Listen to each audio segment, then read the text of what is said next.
Alright, now it's time to get back to the main series. Mega Man 4 is, like the previous games, very interesting to talk about. For quite a while, the prevailing opinion of this game, from what I saw at least, was that it was somewhere between bad and okay, with only a select few throwing their support behind it. More recently though, the tone has completely shifted, and I've seen some people call it their favorite of the NES games, if not their favorite in the whole series. Something I found pretty interesting is that if you look at the Mega Man community on Reddit, opinions have done a complete 180. From what I've seen, it's very common there to say that Mega Man 4 is one of the best games in the series. And honestly, I'm really glad that it's finally getting some well-deserved credit, because despite my personal opinions of it, this is not just some random game that nobody cared about. This is the follow-up to Mega Man 3, one of the most highly regarded games of the generation, and the developers clearly used every ounce of effort and innovation they had here. But, as the title says, I don't like this game. So what's that about? Is the old sentiment right and this game is just lame and should be forgotten? Are the new fans just exhibiting a positive backlash because this game was written off for so long? Well, no. I absolutely see what this game is going for, but for me, it just doesn't work. I already talked about why Mega Man 1 is fine enough, and 2 and 3 are actually pretty good, so this is the first time it seems like my opinion is going to differ from the current majority. I want to offer a different perspective that could explain why somebody might not like Mega Man 4, without saying, oh, it's not innovative enough, or oh, it just doesn't match up to the impact of the first 3. I've always found arguments like that thoroughly unconvincing. So if Mega Man 4 is your favorite in the series, good for you. I don't intend to change your mind, and I would never want to ruin one of your favorite games for you. I hope you'll stay and listen to my thoughts on this game anyway though. Even if I don't love it, I still have a lot to say about it. Let's get started. I think the main thing that people want to discuss when they talk about Mega Man 4 is its biggest new addition, by far, which is the Charge Shot. Or the Mega Buster, or the Charge Buster, whatever you want to call it. I call it the Charge Shot. Some Mega Man 4 detractors say that this is a bad addition because it outshines the special weapons. But I just couldn't disagree more. I absolutely love it, and I mean, almost every single other game in the series keeps it for a reason. It just adds so much to the level design, the controls, just the overall feeling of playing the game. Now, if you find yourself running out of your weapon energy, there's still a strong option to fall back on. It takes time to charge up, so you can't just spam it without thinking. Plus, if you don't want to waste your energy on smaller enemies, this is a good way to deal with them quickly. It's great that it completely passes through those enemies too, making it good at dealing with swarms. In 3, I didn't really see much of a great way to easily deal with swarms of smaller enemies, so that's been completely fixed here. It also levels out the difficulty curve a bit too. Now you don't feel underpowered at the beginning, but you still get meaningful options with each stage you beat. Seriously, I can't think of one single downside for the Charge Shot, and I love what it does for the series, even more than the slide, and I have Mega Man 4 to thank for that.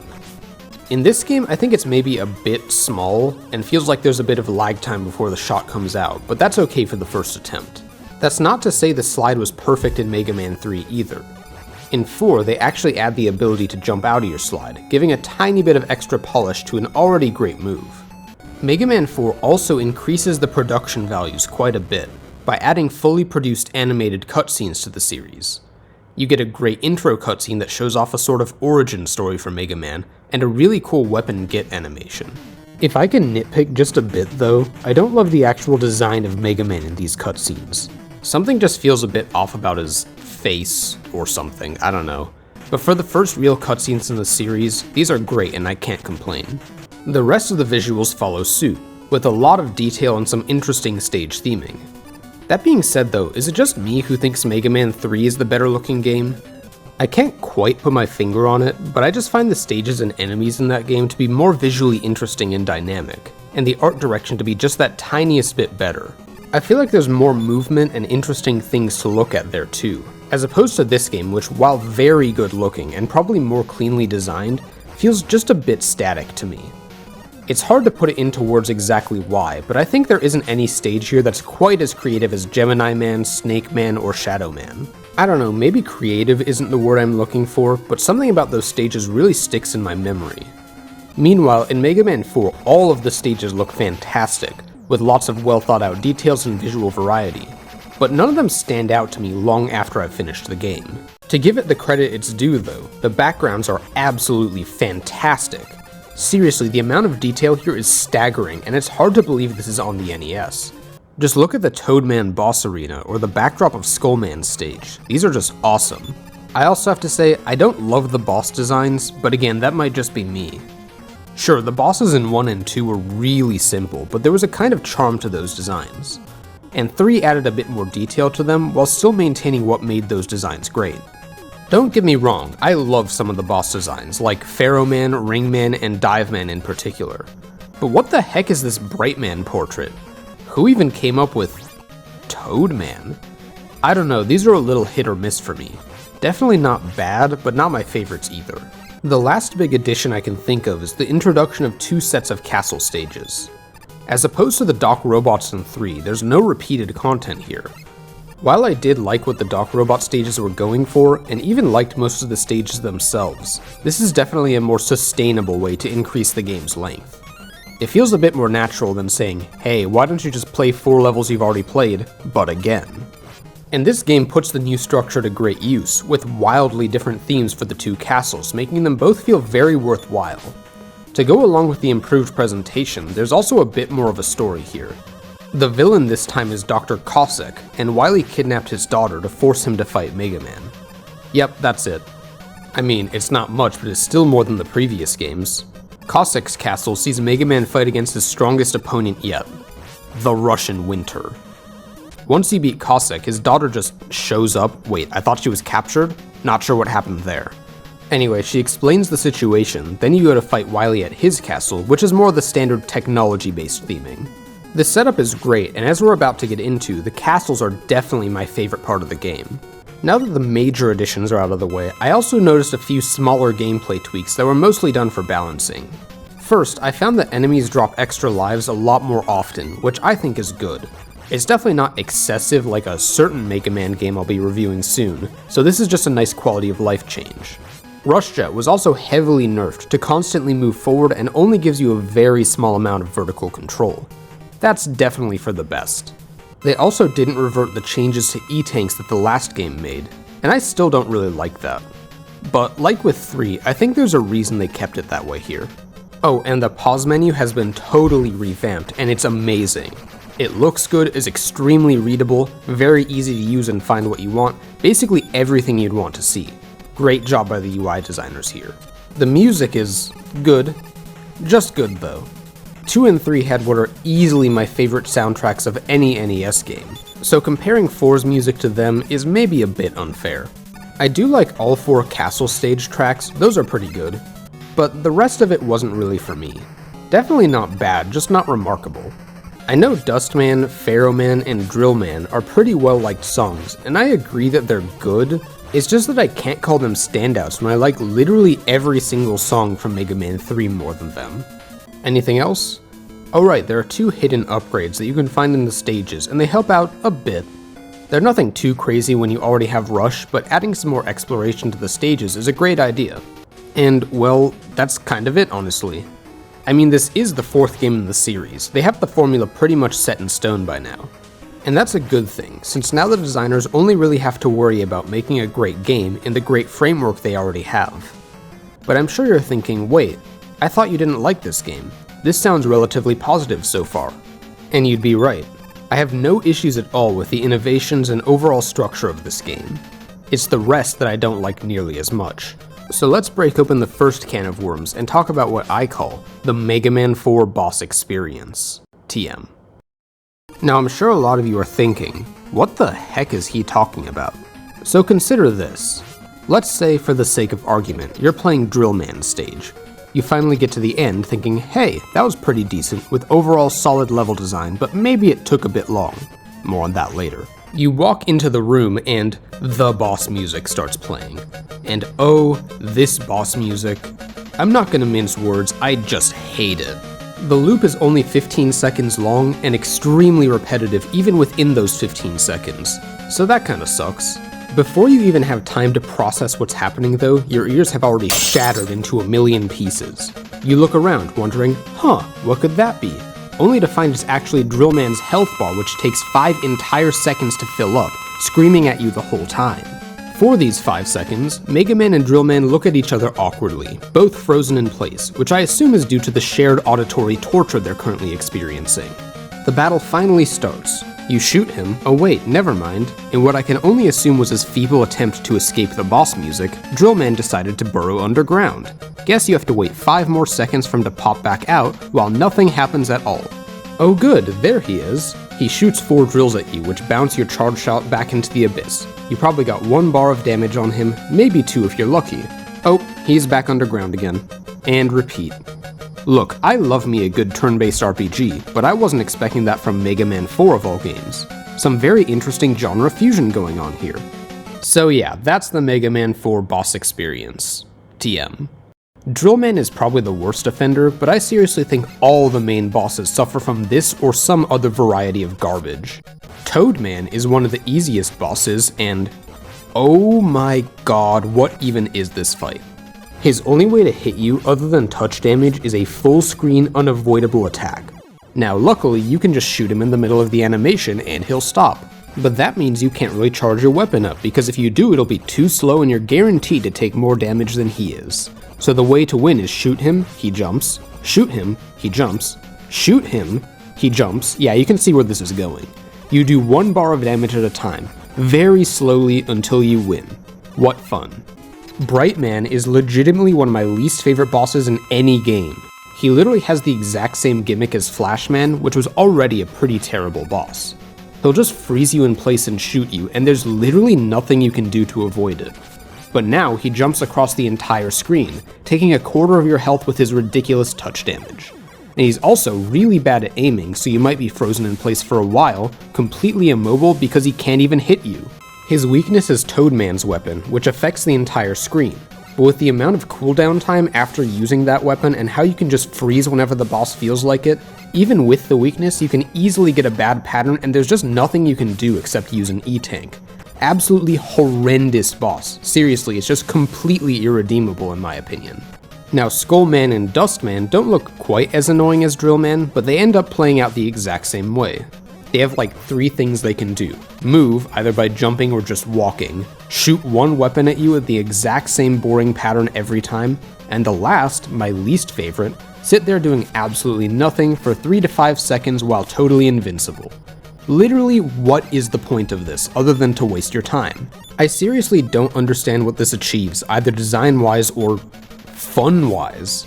Sure, Magnet Man in the last game did this too, but in my experience he doesn't do it nearly as often as these bosses, and his other attack is far more interesting and fun to dodge. And most of the other bosses in that game don't do this. There's also Dive Man and Ring Man, both of whom are actually pretty decent bosses. I still don't love Dive Man because his weakness is really awkward to use. You have to use the skull barrier to get right up close, but I don't think this works because he's a boss that charges straight at you. You're definitely going to take a ton of damage in the process. And Ring Man, you know, I actually think he's really good. He's pretty hard with a simple pattern you can recognize but have to put in real effort to dodge. Easily my favorite of the main bosses. But wait, that's 7 and there are 8 stages. Who did I forget? Oh right, Pharaoh Man. Just play the clip.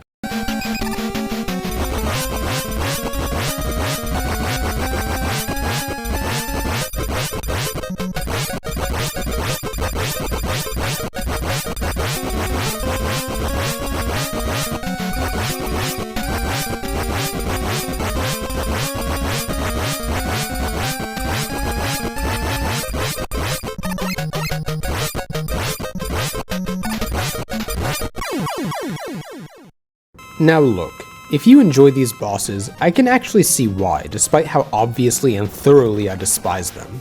The patterns here are much easier to observe and understand than all the previous games, and by a lot. They don't have all the chaos and insanity or the totally unavoidable patterns of the rest, including 3, which has bosses that I actually kind of liked. Well, except Brightman and Toadman. And another great thing about these bosses is that the weakness order is way more flexible, because the charge shot alone makes most of them beatable. Also, the special weapons this time around are actually really solid, which makes beating them feel pretty rewarding. Even better than that, they finally did what I've been asking for since the first game in the series, where most of the weaknesses don't just make you automatically win the fight, they just provide a bit of an advantage. And seriously, I am so glad they fixed that. But to me, man, are these bosses all just so slow and boring. And they also hit really hard. Most of them kill you in what feels like 4 to 5 hits. Not only that, but they just feel so homogeneous. Most of them have very similar patterns. Jump across the stage, shoot 3 shots, walk forward, and repeat. Then maybe do the one thing that makes them stand out, if they even have one. If I'm being honest, out of the 8 bosses, I only don't actively despise 3 of them. And of those 3, Dustman is still too easy and boring, Diveman does way too much damage and has a really awkward weakness, and Ringman is great, no complaints there. And the worst part to me is that the developers knew better. And no, I'm not talking about the previous games, because I'm not going to say those bosses are fantastic either. The castle stage bosses here are mostly pretty good. A lot of them are still slow and involve a lot of waiting around, but their patterns are a lot more varied, they have cool designs, and none of them feel even remotely similar. So I just find myself confused by the main stage bosses. Also, there's just something about them that legitimately stresses me out. Here's the thing, I'm not really one to be stressed out or annoyed by video games.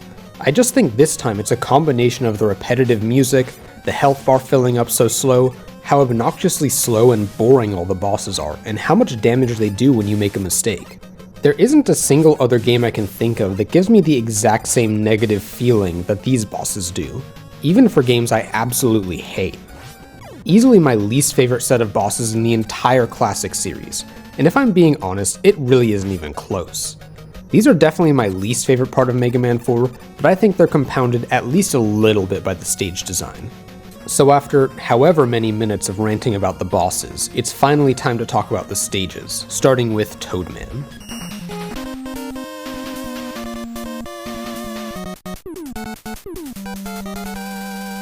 Toadman is a good first choice for a stage, but it's definitely not too easy. You get this rain at the beginning that pushes you back towards the left and makes the platforming pretty tough, while a bunch of enemies storm you from above. And I think this is a good place to talk about another issue I have with Mega Man 4, which is the enemy placement and variety. See, in this game, things just love to fall on you from above in almost every stage. Seriously, Mega Man probably has a concussion from how many robots and rocks fall on his head in this game. I kinda feel bad for him. And like this first rainy section, there are a lot of places where 1 or 2 enemies are just spammed at you repeatedly throughout one long hallway. I just don't like that kind of design, it gets pretty boring for me. I feel like things like this are also why Woodman wasn't one of my favorite stages in 2, despite lots of people saying it's one of their favorites when I asked them. While these stages are well designed, I just don't like having the same few enemies show up repeatedly while you do platforming that isn't quite interesting enough to pick up the slack. Again, at least in my opinion. Toadman isn't the worst offender in that respect, but it was still enough for me to notice it. Anyway, the second section is actually a lot of fun, as you go into a sewer and water slowly pushes you in whatever direction it's moving. It leads to some great platforming and is just a really creative way to build something out of the theme of the stage. Unfortunately, I don't love this snail mini-boss because it just takes a bit too long for anything to happen, and it really didn't need to be there twice. Yeah, what is the obsession with the Mega Man games and throwing the exact same mini-boss at you 2 or 3 times in a row? They've been doing that since Mega Man 2 and I just don't get it. But anyway, this section at the end with some jumping fish is also pretty fun. The stage ends up balancing out to being pretty good, just not a personal favorite. Drillman is another stage that I don't love even though there really shouldn't be anything wrong with it. I feel like it takes a bit too long to get through and doesn't have much variety within that runtime. This stage is one of the worst offenders of what I talked about before, spamming what feels like only 3 enemies at you throughout the entire stage. There's also the rocks that fall on your head repeatedly in a section that isn't that interesting outside of that, except for flipping the switches to turn on specific chunks of the stage. That was pretty cool at least. And these enemies that become invincible and spin towards you when they see you are just not fun at all, and they get plastered throughout the entire game. There's one section here where there are seriously like 6 or 7 of those enemies in a row, and that's basically the whole room. There are also way too many of this one homing ladybug looking enemy, and they're just thrown absolutely everywhere in this game. I feel like this is the first time in the series where the levels are actually longer than they need to be, and to me they just get boring after a while. I think the actual room design in this game is fine, like the layouts are good and make sense, but the enemies in them really only serve to annoy you rather than challenge you, and that especially applies here. I feel like these rooms with the spikes in them are well-designed challenges, and then you just get... I don't know, is it just me who feels this way?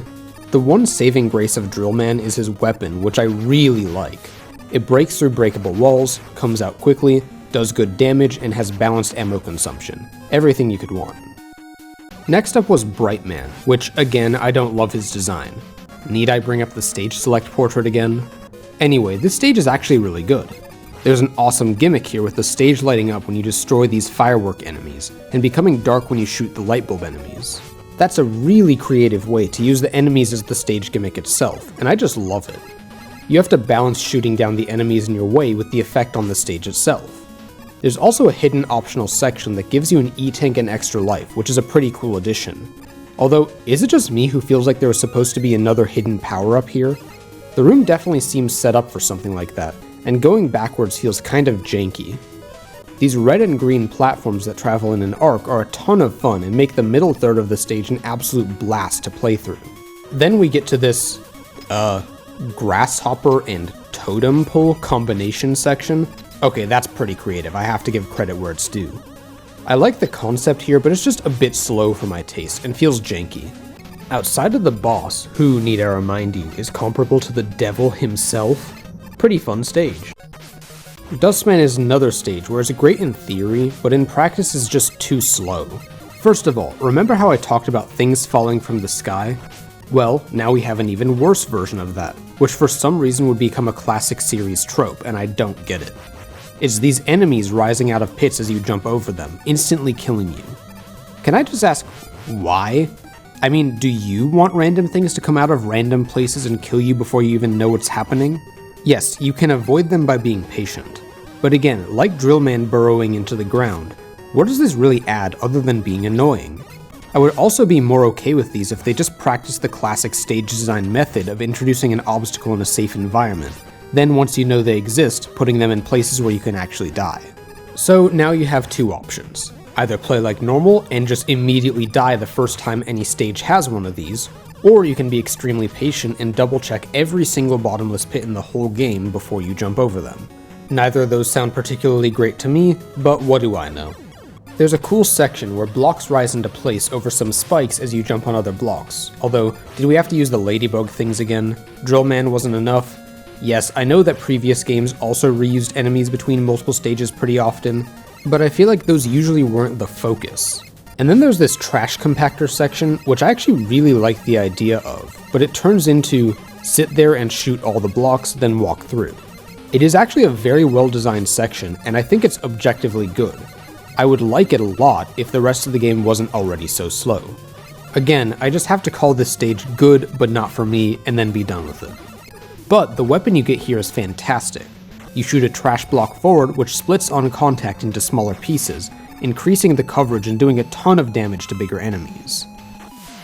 Next up is Dive Man, and this is definitely the best stage so far. I love underwater sections in Mega Man games so far, and this just does not disappoint. The water-based enemies are much more interesting than those in the rest of the stages, and these jellyfish robots that move up and down, and the underwater mines make for some pretty interesting level design.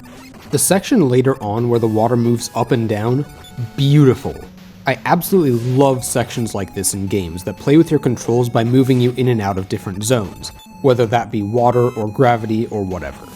Seriously, I cannot get enough of sections like this, they just light up my brain in all the right ways. I really like this stage, but my only issue is this whale mini-boss that shoots unreactable homing missiles at you. And of course you see it twice. The wire adapter is found here, which lets you cling to a ceiling, and I think that's pretty cool. I basically never used it, but still pretty cool. And of course the weapon from this stage is great as well. It's a homing missile that works surprisingly well and does a ton of damage. Man, these are easily the best set of weapons so far. None of them are quite as fun as the Shadow Blade or Quick Boomerang, but they're really well balanced and all consistently useful. They're one of my favorite things about this game, and something I really grew to appreciate on this playthrough in particular. Skullman, what do I even say here? I mean, objectively, I don't think there's anything wrong with it, but I also don't think it's that fun either. All of the enemies are annoying, you just move so slow through the whole thing, nothing interesting happens at all. I don't know, I'm sure plenty of you disagree here. These shield enemies just jump scare you from off screen before you have time to react, and that's not fun at all. These caterpillar things just spawn into existence all of a sudden right next to you, and that's also not fun at all. Like, come on, why can I react to enemies better in Dr. Wily's Revenge of all things? That was on the Game Boy. At least the skeleton enemies are pretty cool, and the ending section with the red background looks nice. And the weapon is a shield that protects you from one hit, which is basically tailor-made for those stupid enemies in Dustman stage that fly out of every single pit to attack you. Yeah, if I ever play this game again, I'll be going to this stage a lot earlier for the skull barrier, that's for sure. Pharaoh Man should also be a really cool stage, and for the most part the level design is solid and the theming is amazing. I love the pyramid aesthetic here and the mummy enemies are great. The first section is great thematically as you run through quicksand to make your way into the pyramid. But like Gemini Man and Toad Man, this just turns into a boring and drawn out section where the same two enemies are spammed at you for like a minute with little else of note. Once you get inside the pyramid, it improves a lot though, and I did end up liking this stage overall. I don't particularly love these moving platform enemies that walk forward and shoot at you, but it's not nearly as bad as Iceman or anything like that. And my favorite thing about this stage is the weapon. Seeing a pattern yet? Because wow, this is amazing. It's another charge shot that shreds through mini-bosses, is angleable, and when you charge it, it stays above your head acting as a shield. Now that is genius. And I don't say that lightly, this is legitimately a brilliant idea for a weapon. It might be the best weapon in the game, maybe even the most fun to use in the whole series so far. It's useful in so many situations without being overpowered. Whoever came up with this idea, I salute you. But, we still have one more stage to talk about. What'll it be this time? Ringman stage is great. No, actually it's fantastic. Yeah, it looks like we saved the best for last. This stage is amazing and I love it so much. You start at a ladder climbing section that lets you make great use of all your special weapons to hit the cannons at interesting angles. During this climb, you get to contend with these rainbow platforms that slowly retract as you walk on them, forcing you to be quick. And can I just say, wow, what a fantastic idea. These might be my favorite hazard in the whole series so far, since they make you think about the timing and positioning of any move you make. They're also used extremely well, making sure to never place them in locations that are too easy or too annoying to work through. And the enemy placement on these sections is great, giving you another obstacle to deal with that takes some effort and forces you to get a bit creative. And then they decide to throw a twist at you by reversing the way the platforms move, which is amazing and feels like a completely natural extension of the ideas you've seen so far. They're harder now too, which ramps up the difficulty to a perfect degree before the boss. And then the boss is also good. Seriously, this is up there with the best Mega Man stages. I can think of no flaws whatsoever, and it has that X factor, kind of like Snake Man from the previous game. It might even be better than Snake Man, but I'm not 100% sure, so let's call them the easy top 2 for now. It gives me exactly what I feel a lot of the other stages were missing, while being totally unique in the series as a whole. And of course, completing the list of great weapons is the Ring Boomerang, which is really fun to use with great coverage and damage. Yeah, we're ending the 8 main stages with a bang. Thank you, Ringman. After the main stages are done, of course we go straight to the Cossack Castle. And I think this first stage is a great introduction. It's an ice level, but the physics aren't that bad, and the theming is fantastic. You're on the roof of the castle with snow covering everything, and it just looks really nice and leads to fun challenges. It's harder than most of what you played so far, but not by too much, and it makes great use of Rush as well. Oh, but don't worry, we're still playing Mega Man 4, so of course we have to have one of those enemies that jump up and attack you in every single pit. I won't go through the whole rant all over again, but at least now you're guaranteed to have the skull barrier, so make sure to use that or else the stage grinds to a halt every 5 seconds.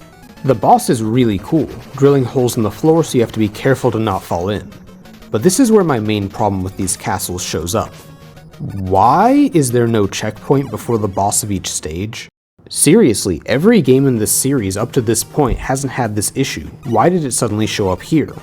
This doesn't make the stages much more difficult. I mean, objectively it does make them more difficult, but not in an interesting way. It just wastes your time making you play through areas you've already finished. And every single castle stage has this problem as well.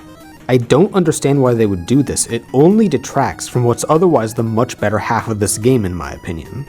But anyway, Cossack Stage 2 is also pretty decent all around. It's a classic vertical style castle stage. I say classic because most of the games have one or two of these and they're usually a good time. And this one's pretty good as well. You have these awesome platforms that have spikes on two sides, then after a certain amount of time switch the spikes to the other sides. It feels really tight without being overly difficult and is really fun to get just right. And the boss here is also awesome, being two halves of this thing called the square machine that zoom into place and you have to climb inside it before jumping on a few platforms and shooting the core. While it does take a while like the rest of the bosses, this is still really creative and fun, so I don't mind all that much. Next up, Cossack 3 is a set of auto-scrollers, which is actually the first time any Mega Man game has had one of these. It's pretty fun too, with more than enough time to react to anything it throws at you, a few different paths you can take, and some interesting layouts that make for some pretty easy yet satisfying platforming. I think having no checkpoint before the boss is especially egregious in an auto-scroller, but at least it's still pretty fun and easy, so getting back to the boss isn't too bad. And that boss is pretty cool. It's these two giant crab-looking robots that walk all around the edges of the room and shoot at you from different angles. Just an overall very solid stage. And lastly, Cossack 4 is also pretty cool in that it gives you two completely different options to choose from. You can either take this lower path by breaking through some walls, or go through the upper path instead. Both are pretty fun as well, even if what actually happens in them is a bit unremarkable. The fight with Cossack himself is also a fun time, even if it's pretty easy and simple. But I like that he's in a claw machine and tries to drop down quickly and grab you. I don't know, that's just stupid enough for me to like it. But after this is over, you finally get to go to Wily's castle and fight him after 4 more stages. The first Wily stage though is pretty lame. They thought they were being creative and funny, deciding that the entire stage was only going to have one enemy type, and even the boss is just a bigger version of them. Unfortunately for them though, the game already spams the exact same enemies in every stage anyway, so this is somehow just more of the same. It's not really all that fun of a stage either, except for the underwater section, which of course I like as always. And there's a pretty good disappearing block section as well. But the boss is just really annoying, kinda like the rest of the stage. Not a great start. Wily 2 is much better though. I like the beginning with a few different slide paths, only one of which is correct. So if you go down the wrong one, you have to react quickly and turn back. There's a nice section where you fall through spikes and then it turns into a vertical stage. There's not much else to say here though, although the boss is pretty fun again. It's slow but in a very different way than the main bosses, and I much prefer this. You constantly have to dodge things and react to what the boss shoots at you, and you can only reach it by jumping on the moving platforms, which I think is really cool. And Wily 3 is by far the hardest boss rush in the series so far, and also by far the least fun. Now I'm sure I don't need to remind you of the Mega Man 4 boss experience, TM, considering how long I spent on it already, but when you have 8 of these bosses back to back, it just becomes a real slog to get through. It's not fun, it doesn't do anything interesting, it's just one more annoying obstacle before you can finally be done with the game. And even though it's the hardest, that's only because of the amount of time it'll take you, because by now you'll have a ridiculous number of E-tanks, so it just becomes a test of patience that wastes your time, and you're practically guaranteed to win in 1 or 2 tries. I mentioned in a previous video that I often don't like the boss rushes in these games, and this is what started that for me. It even ends off with the worst Wily machine so far. This is just so annoying and practically requires the E-tanks you saved up. The pattern is almost completely luck-based, and you can't realistically avoid taking damage. Plus, it just takes too long. Then, of course, we have Wily 4 with the true final boss. Okay, first of all, this last Wily capsule fight is kind of annoying. Only one weapon does anything, so if you run out of ammo, your only choices are to get a game over or go back and slowly farm these annoying caterpillar enemies. And this boss only has one attack, so it gets boring really fast. You can't even see it most of the time, which again is a cool idea, but it's just not fun. Luckily, this game does what I praised the last 2 for, and has the final boss in its own stage, so you can at least just intentionally game over to regain your ammo and not lose anything for it. So I can't be too upset about it. Also, sometimes you just get lucky with the pattern and he spawns above you every time, so he goes down in like 15 seconds. But hey, somehow this is still better than most of the main bosses. Not great, but not terrible, which I think is a pretty fitting way to end Mega Man 4. So yeah, that's all the stages. It's hard to sum up my thoughts on them precisely, because they really are a huge mixed bag for me. A lot of the stages have plenty of elements I like, and plenty I don't like. Some stages are really good, and I'd say the second half of the game is consistently pretty good as a whole, while the first half is full of highs and lows. But even the good stages here have things that just weird me out, and I don't really get why. The castle levels having no checkpoint before the boss is just a strange decision, and does nothing but make them less fun to replay. The enemy placement and variety in the 8 main stages is just kind of confusing to me. Like, why are those ladybugs and the spinning invincible shell things so common? Those enemies are just not very fun or interesting to deal with in my opinion, but the game leans so heavily into them and I don't understand why. And then the things falling from the ceiling or rising out of pits. Again, things like this can be fun when used sparingly and if well telegraphed, but I just don't think that's the case in this game in particular. Things like that just rub me the wrong way, I don't really know how else to say it. My opinion of this game has remained pretty much the same ever since my first playthrough, whereas 2 has moved steadily up in my rankings and 3 has gone all over the place. Anytime I tried to describe why Mega Man 4 is one of my least favorites in the series, I'd just say, I don't know, it just doesn't vibe with me. I went into this review trying to find some answers. Why exactly doesn't it vibe with me? Is there a specific design reason behind that? And writing this review has made me realize no, it really is that simple. Sure, I hate the bosses because I find them slow and boring and annoying all at the same time. But are they objectively bad? No, not really. I find some stages too slow, some of the choices that were made strange, most of the enemies annoying. Again though, it's not necessarily bad, just very much not for me. There is just something about this game that doesn't work for me, and that's okay. And I think that playing Mega Man 4 again with an analytical perspective did make me appreciate a lot of things about it that I didn't notice before. Some of the stages like Dive Man and Ring Man are fantastic. Some of them are extremely creative, like Toad Man and Bright Man. The new additions to the series are amazing, be it the more polished menu, the slight control improvements, the amazing special weapons, or the charge shot fundamentally changing these games for the better in my opinion. Really, there's a lot here that's good. It might be weird to say, but in this instance, for me at least, good doesn't necessarily translate directly to fun. I can look at this game and say, yes, it is well designed. Do I want to play it? No, not really. The annoyances are all small, but they build up in just the exact combination that makes me enjoy this less than most other games in the series. Before we finish up, I do have to bring up the elephant in the room, that thumbnail. I have to mention that when I talk about these games, I'm talking relatively. Dr. Wily's Revenge isn't necessarily that amazing of a game, but when I talked about it, I came off as pretty positive. Meanwhile, the tone of this video was a lot more negative. That's because most of you already know that Mega Man 4 is good, but some random Game Boy spin-off having traits I really like is by comparison a lot more surprising. Do I think that game is better than Mega Man 4? No, of course not. But in probably my worst gaming take of all time, I do think I have to say I enjoyed Dr. Wily's Revenge more. Don't get me wrong though, Mega Man 4 is clearly the more well-considered and balanced game.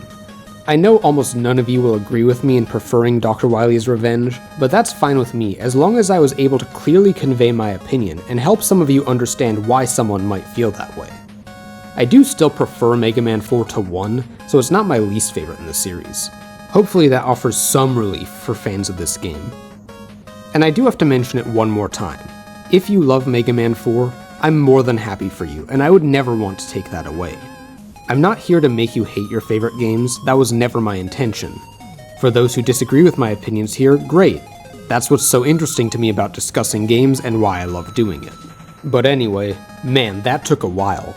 I did not expect to have so much to say about Mega Man 4, like seriously, wow.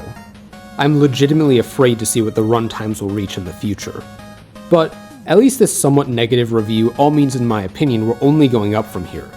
Next time we'll be talking about Mega Man 5. See you then, and thanks for... Oh no.